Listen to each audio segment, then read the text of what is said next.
আলাইকুম রহমতুল্লাহ। Ahsan Kalimuddin sir, professor, doctor professor, lieutenant colonel, উনি যে কথা বলেছেন, কথা শোনার পরে জুলাই গণঅভ্যুত্থান নিয়ে আমার মাথা ঘুরিতেছে। আমার ব্যক্তিগত কোনো কথা নয়, আহসান কলিমুদ্দিন স্যারের যে বক্তব্য সেটাই আপনাদেরকে শোনাই। শুনলে বুঝতে পারবেন জুলাই গণঅভ্যুত্থানের ঘটনা আসলে কি ঘটেছে। উনি বলছেন জুলাই গণঅভ্যুত্থানে যে 1400 লোক মারা গেছে, তার মধ্যে 1000 বধ করা হয়েছে স্নাইপার রাইফেল দিয়ে।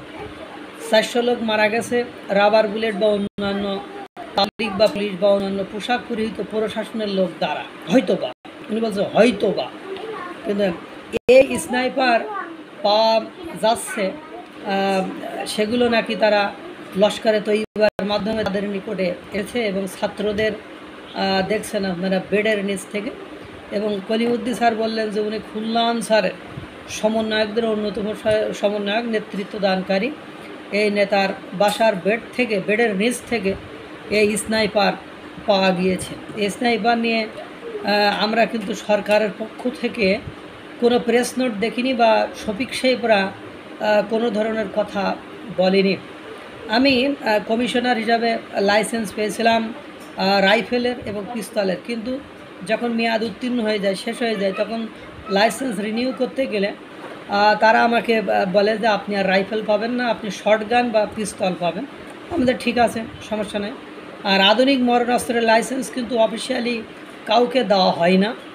আর এগুলো ক্যারি করা তো দূরের কথা, ব্যবহার করা তো দূরের কথা, প্রশ্নই আসে না। রাষ্ট্র কোন রসাতলে গেছে এই আবিষ্কারটাই তার সবচেয়ে বড় প্রমাণ। অর্থাৎ এই যে সমন্বয়কের বাসার বেডের নিচ থেকে রাইফেল পাওয়াটাই হলো সবচেয়ে বড় প্রমাণ রাষ্ট্র কতটা রসাতলে গিয়েছে।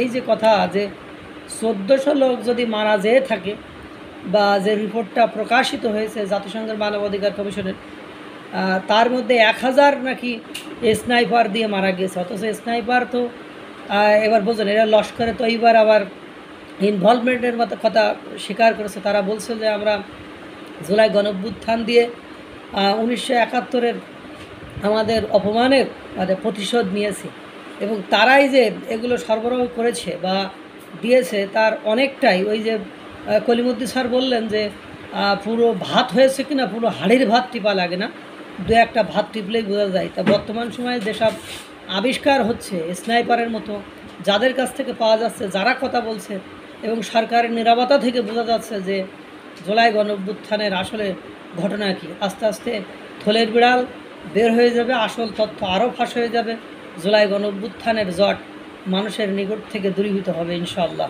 আল্লাহ তাআলা সকলকে ভালো রাখুক, সুস্থ রাখুক। আসসালামু আলাইকুম ওয়া রাহমাতুল্লাহ।